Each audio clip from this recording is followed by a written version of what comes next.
Make it Truth Frequency Radio.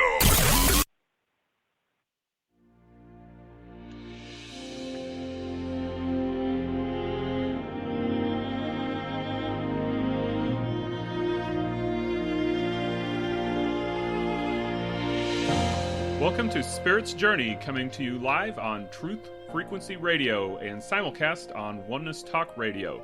Your hosts are Patrick and Catherine Andries. Join us each week as we explore a wide range of metaphysical topics such as dreams, astrology, intuitive readings, and life purpose.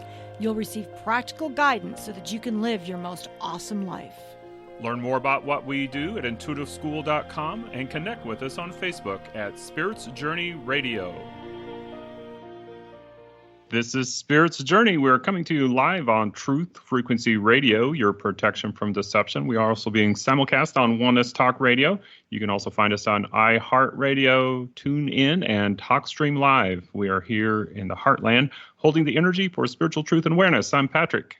And I'm Catherine. Welcome, everyone. So we are excited to continue our series of interviews with presenters at the Reignite Your Light Summit, which will be June 22nd and 23rd.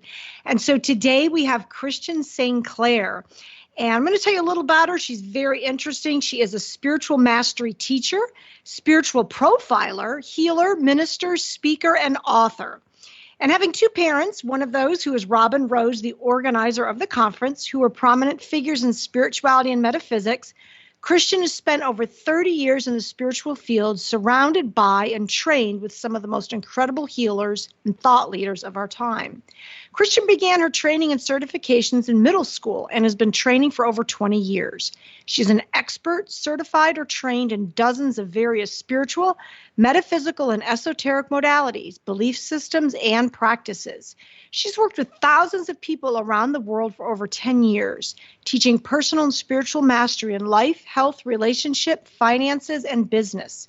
And then in 2016, Christian created the Spiritual Archetypes and the correlating quiz, What is Your Spiritual Archetype?, which went viral and has since been taken by almost 500,000 times. So we're going to start off by talking about the spiritual archetypes. So welcome, Christian.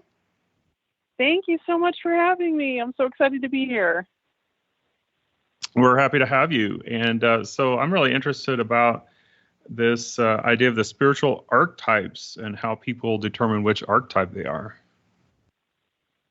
Yeah, so, I mean, as you mentioned, I had been in spirituality my whole life. And when I started my business, I wanted to do something that I felt would have a really deep impact and be something that was very different than what I had seen before. And I prayed about it for months, you know, just wanting to do something that would be really profound for people. And woke up one morning before my eyes were even open. I heard spiritual archetype, and I just saw them all flash through my mind. And when I saw them all, I knew them. Like I could, you know, spending my life at conferences and expos and stuff, like I knew this person is the Eastern philosopher, this person's the witch. Like I just had it all so clear to me.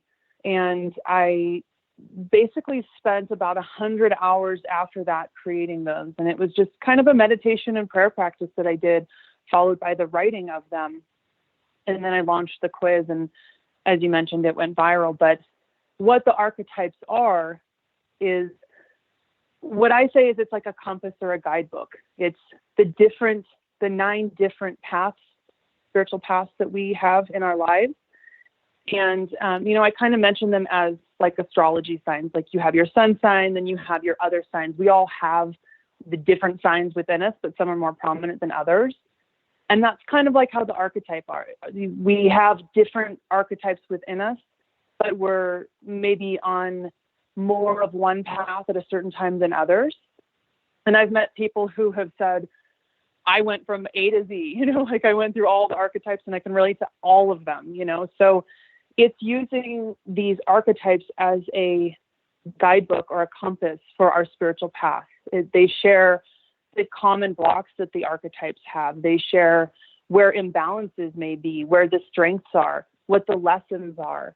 just all the different aspects of the spiritual path, because, so many times on the spiritual path, it feels lonely or isolating or downright confusing. We don't know what's happening or why. And what I feel that I did with this was kind of taking it back, looking at a broader perspective and being able to give that assistance and support to say, you're not crazy. This is something that, not only you're going through, but it's actually part of your spiritual path. And hey, there's actually this archetype, and that's why you're going through these things. And these are the lessons with it. And it makes it easier for people to get the lessons faster, or feel like they're not so alone and isolated on their path. It's like, okay, I actually feel like I have a compass instead of being lost in the woods. I feel like I actually have something directing me, and knowing that these lessons are coming up for a reason. And if I get it and I see it, then it actually is more easy and effortless to go through the process of it. That's really interesting. And, you mentioned the correlation kind of like with astrology, where we have our sun sign and so forth. And so because I'm an astrologer, I have studied with astrology that, we all have one sun sign, but the idea is that we're really here to master the qualities, the lessons, the gifts of all the 12 sun signs eventually. And so would you say that's kind of the goal with the spiritual archetypes, that although we may have one dominant one that we may be relating to, that ultimately the goal is to be masters of all 9? Absolutely. Yeah, I completely 100% agree with that. And, I am very familiar with astrology as well. And I have always believed that. I believe that those are just things that we may relate to more because we are a sun sign or we are this archetype, but it is really about mastering all the things, and it's the thing that I say too, is like with the archetypes, is that we've lived lifetimes, and we have those lifetimes in our conscious and unconscious. So in this lifetime, you may be, a doctor in the suburb, but in a past life, you were a shaman. So in this lifetime, you still relate to the path of the shaman. So, it's still in your encoding somewhere. So it doesn't mean that we don't have it in, if it's not in this lifetime, it was still in other lifetimes. So what I say is spirituality is about everything in the kitchen sink. Do what works. There's so many different things that are going to appeal to your consciousness, and just do it all and see what resonates, because it really is about, mastering. And with mastery, it's kind of, see what resonates and what your soul is needing at this certain point in time. Uh-huh. And so with astrology, a lot of times when I do people's charts, they're like, oh, I wish I had a different sign, or I don't like my influences, And so what I teach is, one zodiac sign is not better or worse than another, that every sign is perfect for that person. There are some astrology charts that can be more challenging than others. But what would you say when, people do the archetype quiz and they're like, oh, I don't like this one, and this one's too hard. Do you feel that some paths are really more difficult than others, or what would you say about the difference in, being able to master one of the paths? That it's funny that you mentioned that, because when I created the quiz, like I said, I had some friends and family that I knew which archetypes they were. So I gave one of my friends the archetype, knowing exactly which one he was going to get. And he calls me and tells me that he got one that was so not him at all. And I was like, that just can't happen. So I asked him to walk me through the process. Which answers did you choose? And so then it comes out, he says, well, I actually got this other one, but I just felt like this other one was a little bit like holier. So I thought maybe I could lean towards that, because that's what I want in my life. Uh-huh. And what I told him is well, first of all, I don't think you were reading that correctly, because all of them have lessons, and it's not that one's better or the other. It's not that one's holier than any others. It's just where you are at this point in time. And once I explained that out, he was he actually read the guidebook that he got and was like, oh my gosh, that is spot on. That's where I'm at in my path right now. But there is no ring to rule them all. There is no zodiac to rule them all or spiritual path to rule them all. And the other thing, with the difficulties that come up, when people say, I have this really difficult spiritual path, or somebody who has the, multiples of the same zodiac sign. Like I have friends that are Scorpio sun, Scorpio moon, Scorpio, like everything, it really rules their world. And they see that as difficult. And the way that I see that is, you know what? You committed as a soul to work on that stuff before you came here. And that's not a negative thing. That's an awesome thing.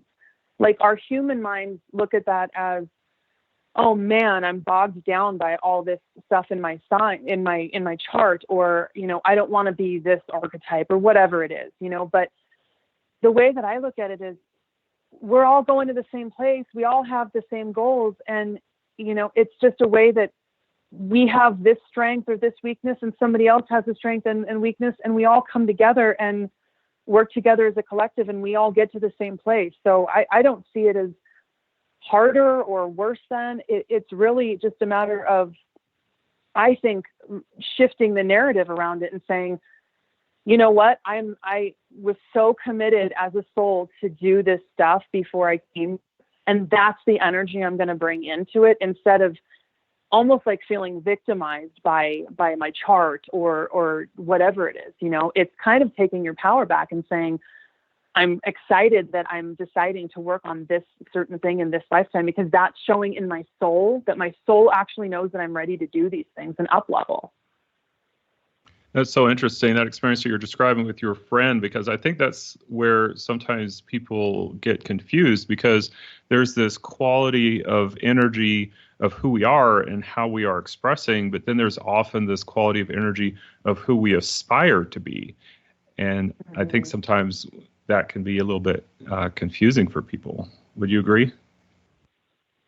Yeah, absolutely. I mean, and I think especially, in spirituality, we know within ourselves what we're capable of on a spiritual level. And I think sometimes it's hard, especially if you're going through hardship with your path, or you're going through an awakening, or, especially if you're going through a spiritual awakening. I meet people who are having their first spiritual awakening, and it feels like a really long distance to the goals that they have from where they're at currently, and it's just part of the process. And, what I tell people is that healing and spiritual growth happens in layers. It doesn't happen from that bringing it all together so quickly. It all happens in layers, and it helps you peel back your most authentic version of yourself. So, it's just really part of the process and just letting it happen. So would you be able to share what some of these archetypes are, and describe them so that we can understand kind of how these work and the qualities of personalities and energies? Yeah. So the first is the first, meaning it was the first one I did. The first one is the Shaman. And so they go through a bit about the personality of them. I'm actually in the middle of writing a book about them. So the book has a lot more information than the guidebooks that come with the quiz. But, the information in there is about the personality, about the chakras that are correlating with it, the different cards that correlate with it, planets, plants, music, sounds, metals, and it goes through a whole long list of things that correlate with it. And then it shares about different struggles and different blocks and different lessons. So like, for instance, the Shaman is generally somebody who is that person that like can go into a gas station and somehow everybody wants to talk to them. Like, we all know those people. Like, they sit at a bus stop and you come out and there's like surrounded by people, like they're just those natural medicine people that everybody wants to talk to them. They're like the natural therapists of their friends groups, and they generally go into businesses like that, being a therapist or a counselor or a coach. They're also very good with animals and may resonate with animal medicine. They may even go into a field like being a veterinarian, where they may not be into doing animal cards. They just want to be around animal medicine in their lives. And so one of their struggles is that with the shaman, shamans in ancient cultures and tribes kind of had to martyr themselves. That was kind of part of what they did. It was for the good of the tribe, and they had to go through really intense initiations and really deep personal stuff themselves for the good of everybody else. So in today's society, that can manifest as a form of codependency. So people who are the shaman archetype generally relate to having codependent relationships and having codependency in their life. That may manifest as well in their money. It may be somebody who, they make a lot of money, but they're always giving it away because they want to help everybody else, or they are giving their services away because they don't feel good charging because they want to help everybody else. So it just through all the different ways of what the strengths are and what I don't call them weaknesses. I say lessons because I don't see it as weaknesses. I really do believe it is just lessons, because that way, like I said, we can just shift it. Once we know, revelation is the most powerful gift to healing. So once we have the revelation, wow, that's why I'm doing that. And this is some of the resources, because I add resources and different guides and tools that people can use to help with whatever lessons they have.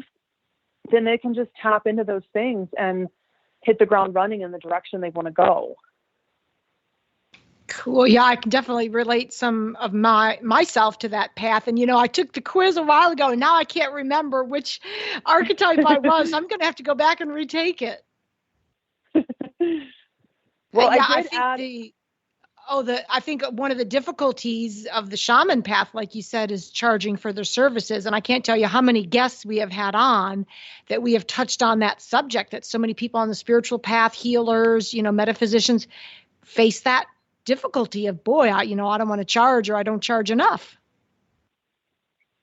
Yeah, I work with so many different healers and spiritual entrepreneurs and business owners, and that's really one of the main topics that I hear is not wanting to charge at all, or not feeling like it's spiritual to have money, or, it's all along that same narrative. And, God is an abundant source, and that means money too. It's all about what we project onto whatever is in this world. We could project anything being evil, really. It's just our human beliefs around money that keeps people struggling with money. But if we saw money as abundance, to me, when I work with people, I tell them abundance is just another facet of, money is just another facet of abundance of God. So you can have an abundance of health, an abundance of wealth, an abundance of love, being surrounded by people that love you all the time. To me, abundance is the same across the board. So if there's a lack of abundance somewhere, it's just a lack of spiritual discernment somewhere. And again, shifting that narrative and shifting that paradigm around it changes it so that it can come in. That's so interesting. You're talking the lack of spiritual discernment, because it seems like that money issue and spirituality goes back so far in the human consciousness, because when you look at a lot of different traditions, in the Christian tradition, when somebody becomes a monk or a nun, they take a vow of poverty many times. And then even in like the Buddhist tradition and even some of the other traditions, like when I went to India, there's a lot of these spiritual people who would travel around the country, and they would take this vow of poverty, and they would just beg for their food each day, and that was their path. And they got to ride on the transportation for free because that was just part of their culture. But so many times they renounce all materialism and think that is going to be their specific path of spirituality. But that carries over in this country, where I've encountered so many people who, I've talked to people who have said, oh,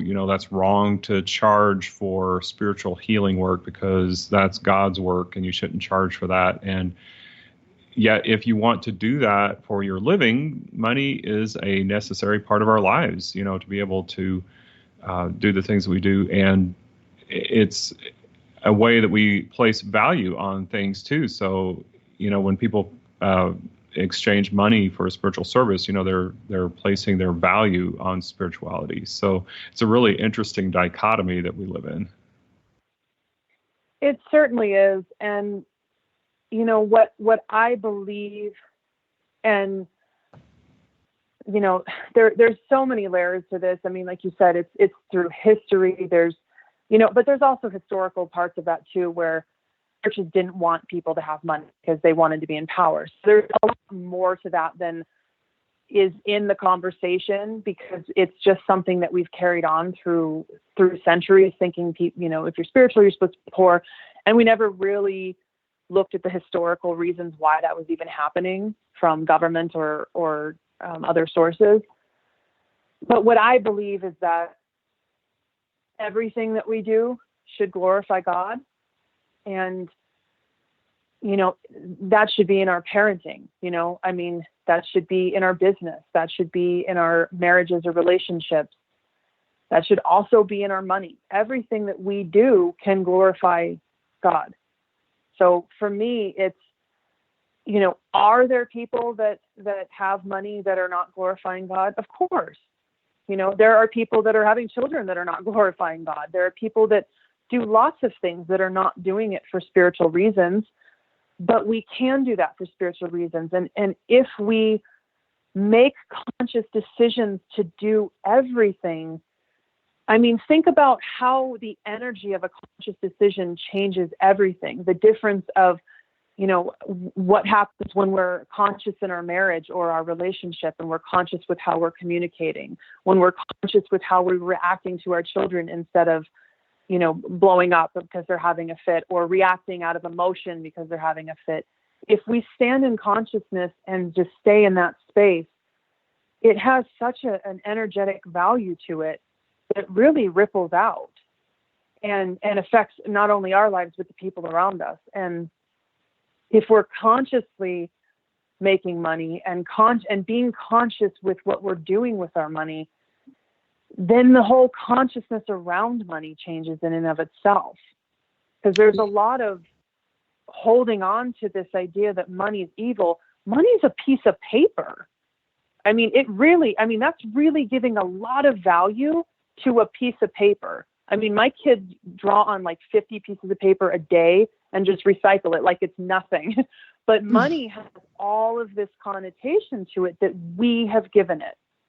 And it's like we have made it this false idol that it has power over us, and it doesn't. And I know that can be very triggering for some people, because it's like, but all these people do these things, and when people get money, it makes them do these things. No, it doesn't.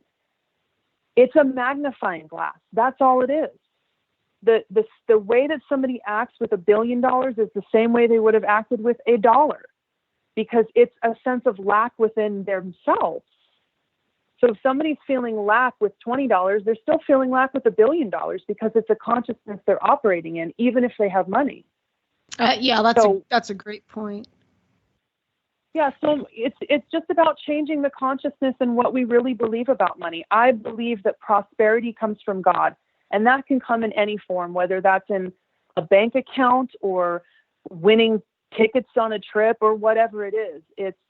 To me, it's all a matter of prosperity, and how can I be more conscious in my spending and my giving and even my charging of it. It's so interesting. When I was thinking back to when I was in college, I took an economics class, and we talked about how there was 10 times more value circulating in the worldwide economy than actual currency that is in existence. And I thought that was a really good affirmation that money is really just an idea, because, it's not even based on this little physical piece of paper, because, the banks multiply that and multiply it out so that there's so much more value circulating. And all of that is based on the idea that we can trust each other to make good on our promises, essentially. That you know, and so it really comes down to trusting each other and trusting in the universe. If you want to consider the universe or God, I know people have different perspectives. Sometimes they think of God or the creator or the universe, but I think it's all just that energy that is our collective being at work. And now, Christian, we've got about a minute and a half before the break. How do you see these spiritual archetypes fitting into the idea of being spiritual masters or spiritual mastery? Spiritual mastery is about embodying and representing the most authentic part of ourself, which is our soul.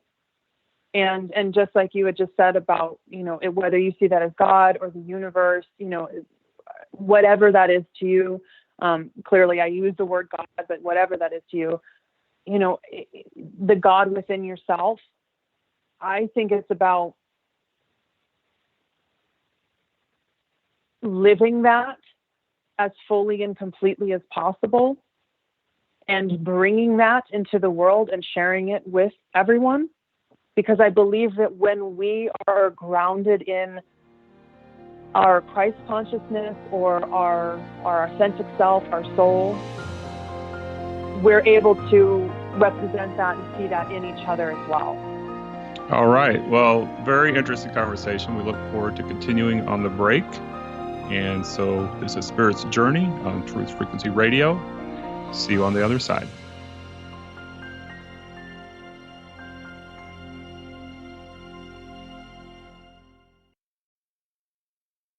We are TFR. My faith in destiny is all I need to prevail. Truth Frequency Radio.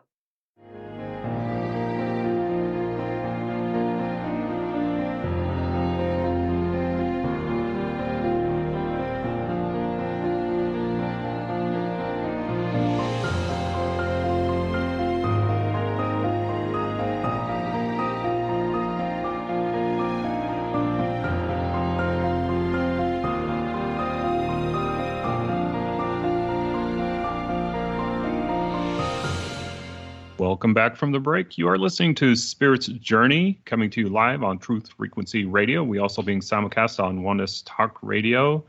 I'm Patrick.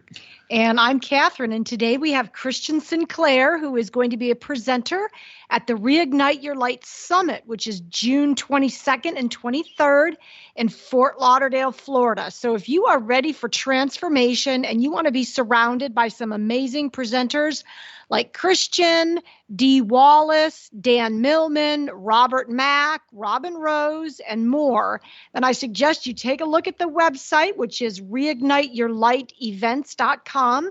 This is really a transformational weekend based on helping people to release thoughts, beliefs, and behaviors to help people experience more abundance and passion in their life. Discover why it's important to listen and being willing to follow your inner calling. It's going to be an amazing weekend. Spirit's Journey Radio will be there as well, so come check us out. And we are back with Christian now. Christian, I wanted to ask a question about a lot of people in the spiritual arena are feeling a call to leadership. And more people are feeling like they need to move into this role of spiritual teacher. I know my husband and I, Patrick, have definitely felt that. And could you talk a little about how you help people move into leadership and why you think that more and more people are being called to that position? Yeah, like we were discussing earlier about through history, in history there was a church or there was a teacher or a guru, and then there was everybody else. And I feel like that really affected everybody on an unconscious level and conscious level for collectively for so much of our existence, believing that we had to go to somebody else to pray or that we had to go to somebody else to have a spiritual connection. Even if that meant going to a healer, like we had to go to a healer for a spiritual connection instead of having that ourselves. And what I'm seeing is this rise of more and more people feeling within themselves that they are supposed to be in this role of leadership, that's of all kinds, holistic leadership, spiritual leadership, women's leadership, men's leadership, just so many different kinds of leadership. And what's really exciting about that is that it shows a certain level of healing we've all done collectively, consciously and unconsciously, because we're moving into this phase where more and more people are wanting to step into that role and knowing that they are meant to. What I am still seeing happen is that there is still a nervousness about it. The question I hear a lot is, who am I to lead anyone?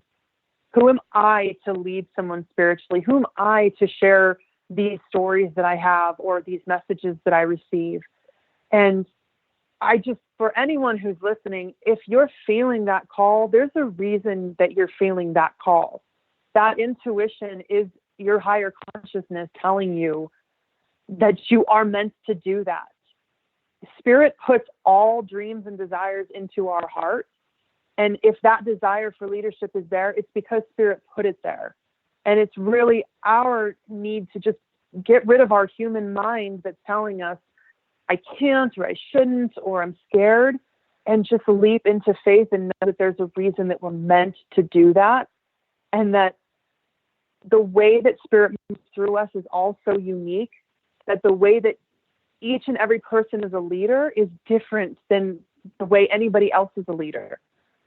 So, I have a program that I'm doing coming up this fall where it's all about leadership. It's a Spiritual Mastery Leadership Academy that helps and supports people into their role as leader, what that looks like for them. And it's a certification program as well. So, there's that aspect of it. But, we can all be leaders in our unique ways, and people are feeling that call more than ever.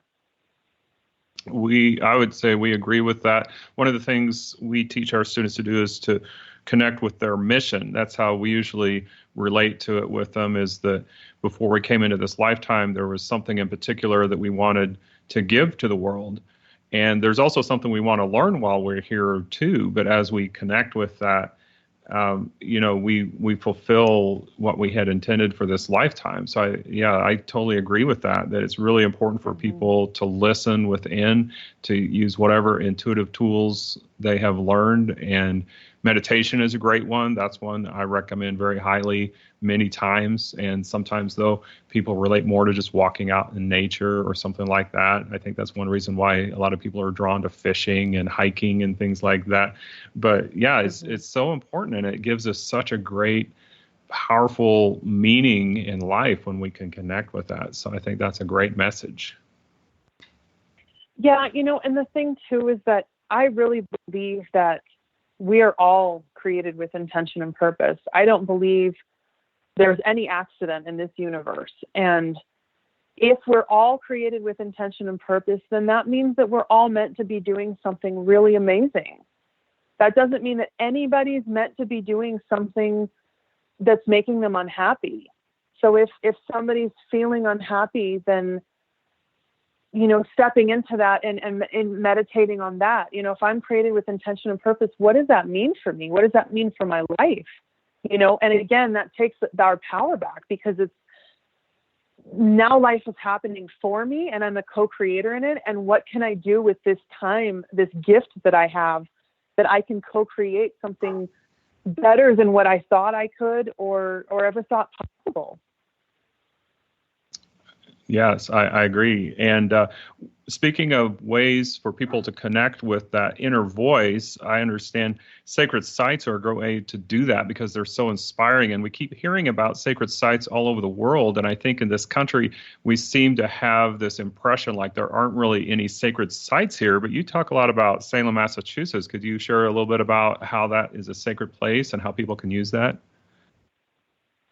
Yeah, there really are some amazing sacred sites in America, and I'm looking forward to sharing more about that, because I'm doing my first tour to my sacred sites retreat to Salem in September, and I'm really looking forward to sharing the amazing sites that we have here. I've been to dozens of sites around the world, and it's really incredible to see we have them in our own backyard. But Salem is really very interesting. There's a lot of very interesting spiritual, metaphysical, and esoteric significance and symbolism that has been very kept secret, and I think most people are unaware of.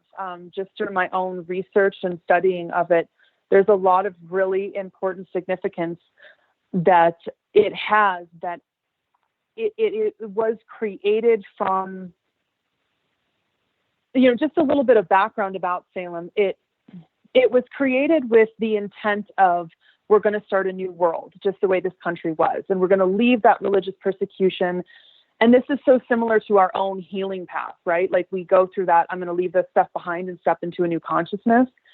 But there's always that ego that's not super excited about that and wants to keep us in doing the old thing. And that's kind of what happened with Salem. It was started with actually a different name that represented the people that were living there at the time, and before the settlers were there. And it ended up, other Puritans came over and changed the name to Salem, which was a representation of Jerusalem, because they wanted it to be the new Jerusalem. So there's a lot of ties to Mother Mary, to Jesus, and other events from the Bible that are very interesting. And we were talking about astrology earlier. The day that Salem was founded was like an astrology planet lines all over, like exploded from that point. Like they all intersected right across Salem. It was like an invisible boom happened.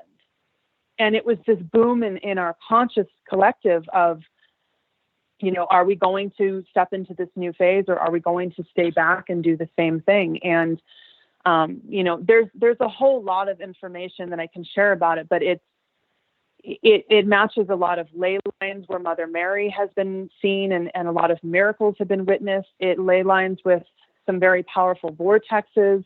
And it has also some incredible landmarks that are mirrors to things that happened in the Bible and even in England. So, and then with the witch hunt that happened, again, it was this time in our consciousness of, are we going to change the way that we've been doing this thing and this persecution, this way that we've been treating women, or are we going to step into something, are we going to do something different or do the same thing? And I feel like that's more prevalent now than ever. We're going through all these women's movements right now, and it's not the first time in our history we've been doing that. It's just now our consciousness is ready. And the Salem witch trials was this time where collectively they weren't ready and did the same thing on a very mass scale of hysteria.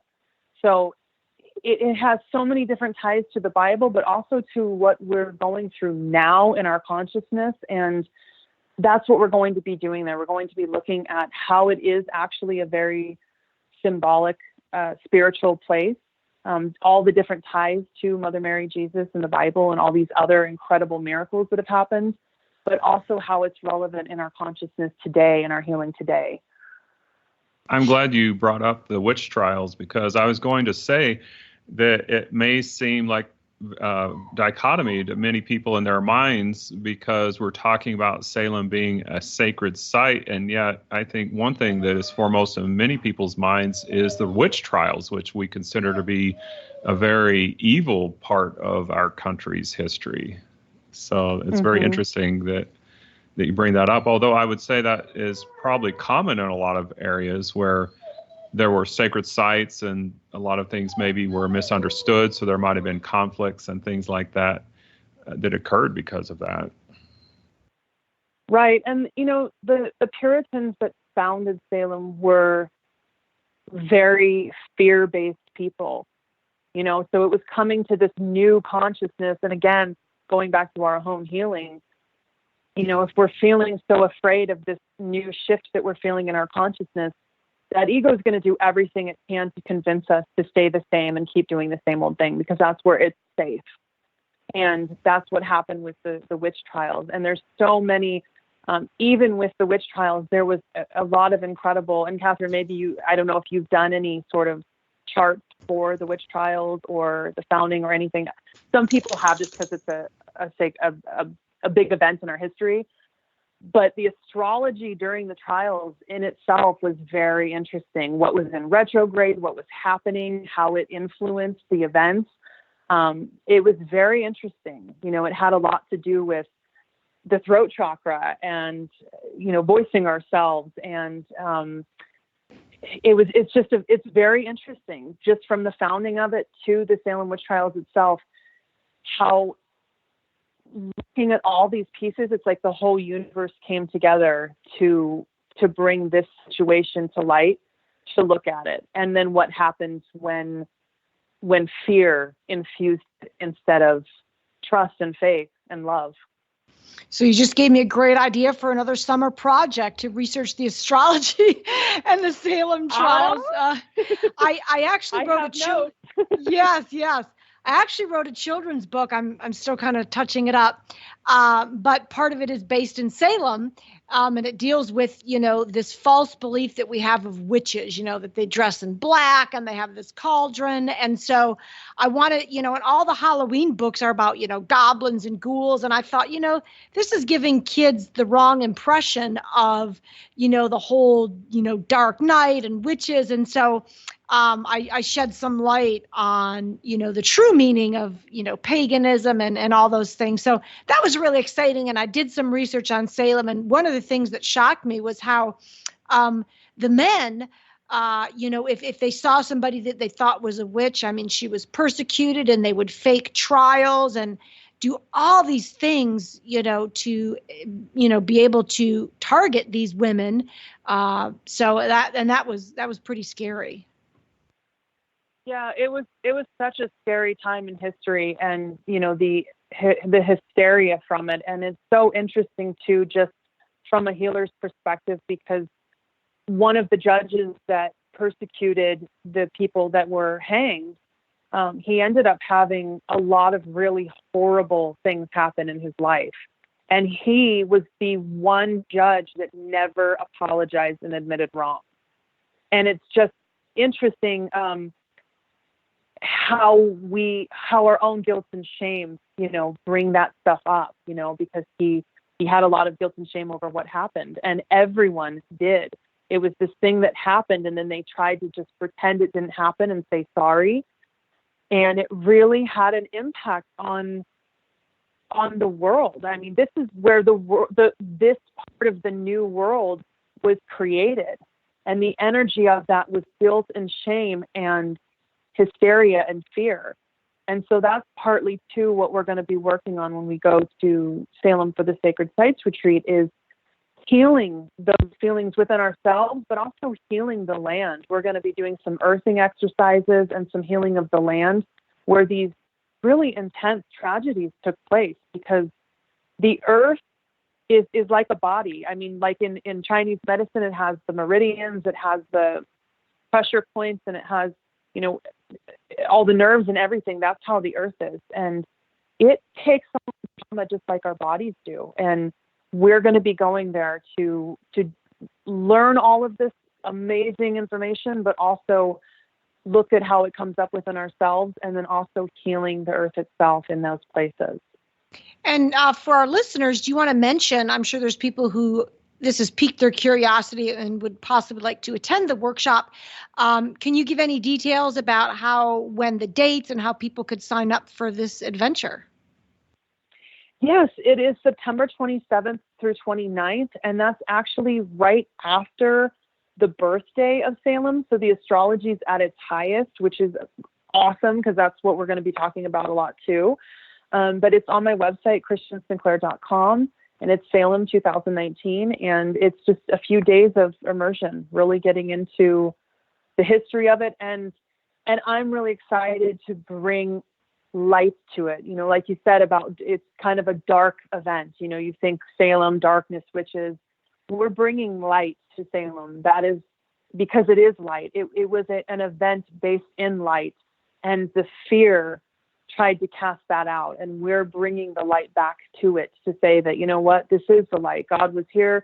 It was a really amazing thing that was happening. And even though people didn't see it that way, that's what healing is. It doesn't always feel awesome. Sometimes it feels dark, but healing really is always about peeling back the layers to reveal the light. And that's what we're going to be doing there. You know, it's interesting because earlier when you were talking about Salem, you were talking about the connections to Mother Mary and Jesus. And I was just seeing some parallels there because Jesus' story is really one that is very similar, where it is a tragedy that occurred because there was a large group of people that were not ready to make that change. But then it also opens up the possibility of redemption, which is that healing process that you're describing. So the parallels there are interesting. Yeah, I mean, there are so many parallels to it that, you know, I loved Salem my whole life. It was just, I was always drawn to it. I knew I had a life there, and I just really resonated with it. And it was so amazing to get to really bring both together, because I study so much about Jesus and Mary in the Bible and those aspects. And so to bring it together and see these two things that I love so much are actually so deeply rooted and connected. And honestly, I've never really heard anybody mention it before. So I'm really honored to have the information and to be able to share that. And what kind of parallels do you see between some of the sacred sites journeys that you and your mom do and the Reignite Your Light Summit? You know, I think all of the events that she does are amazing, one, but you know, she's just so devoted to human connection and bringing people together, you know, especially in the digital age where it's a lot easier to do online events, and they're great because you get to reach a lot of people, but there's something about hugging a friend and celebrating life and love and healing together and growth together, you know, and experiencing spirit with other people. You know, it's the energy, the holding space for each other, and also the learning that comes from it. I mean, it's just, there's always the most authentic teachers, and she's just always drawn to the most authentic of places and teachers. She works with people that have the highest of integrity. Like, I know Dan Millman, I knew him as a kid, and I know Dee Wallace. She's just as amazing as she seems, if not more. You know, and these are people that you read their books and you think, wow, they must be so nice. They're even better than you can imagine. Like, they just are such authentic people. They're so kind. And despite the fact that they've been in the business for, you know, 20, 30, 40 years, they genuinely care about every single person that they affect, or who's touched by their work, or who is there. And they just hold space for people. It's really an amazing thing. I'm really honored to be there. And I encourage everybody to go. It's really an incredible event, and it really will be life-changing. Yeah, we had the same experience when we were setting up our interview with Dan Millman. You know, it's just so interesting because, you know, he's like, well, you know, I can't really do it that day because, you know, we're going to be babysitting the grandkids. And he was just so down to earth. And, you know, some of these people, you think, you know, they're just going to be so up there that, you know, they're unreachable. And Dee Wallace, we got a chance to meet at a transformation conference because Ozark Mountain Publishing is our publisher. And so we were speaking there and got a chance to meet her and spend some time with her and get to know her. So yeah, they are both amazing people, and we feel very lucky to know them. They really are. And again, everybody, just being around those people is enough to make me totally be counting down the days to the Reignite Your Light Summit, because I think there's power in that, who you surround yourself with has a big impact on you. And so this idea, the Reignite Your Light Summit is kind of a blend between business and spirituality, because it is, it's a business adventure to set up the whole weekend and so forth.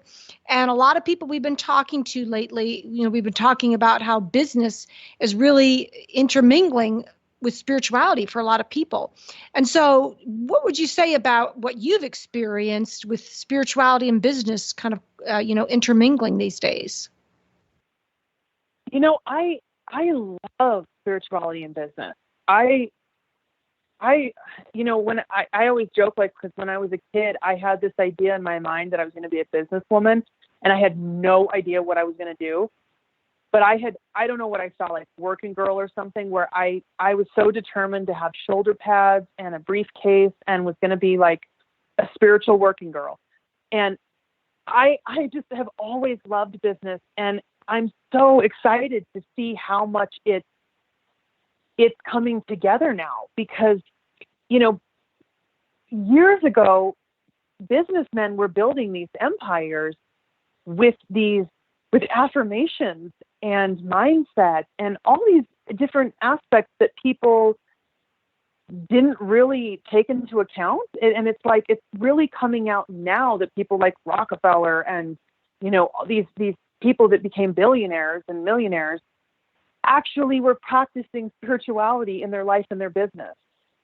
And we went through this phase in our society where it separated, where it was like you couldn't be spiritual if you were in business, or you couldn't tell anybody. It was like it had to be a secret, And I love seeing it, because what I think is how you do one thing is how you do all things. So if you're separating your business and your spirituality, then that's separating in other aspects of your life as well. And I believe that if we bring spirituality as a foundation for everything, including our business, then we're creating empires on a spiritual foundation, which is solid, instead of ego, which is faulty. So if we build our businesses on spirituality and having a personal spiritual base, and this is even if you're not in a spiritual business, this can be anything. But if you are solid in your spirituality, then you always have a solid foundation to build your business on. And I love working with people on that. That's one of my favorite areas to work with people. Well, this has been some amazing discussion today. So, Christian, we want to thank you very much for making some time to be with us here today. And thank you so much. So, again, we are going to be at the Reignite Your Light Summit in Florida, and Spirit's Journey is going to be there as well. So we are looking forward to seeing everybody there, and we hope that you can join us there. And keep in mind that there is something very different about taking some time out to travel and physically be in the energy of a person rather than only being online all the time. So please consider that if you think you can do that. We love having you with us. You don't have to be separate from us. You can join us on Facebook at Spiritual Journey Radio. Be sure to like our page so that we can keep you informed of all of our fabulous guests like Christian. And you can also study with us or get a reading with us at intuitiveschool.com. This has been Spirit's Journey on Truth Frequency Radio, simulcast on Oneness Talk Radio. I'm Patrick Andries. And I'm Catherine. Have a wonderful week, everyone, and we'll catch you next time. Goodbye for now.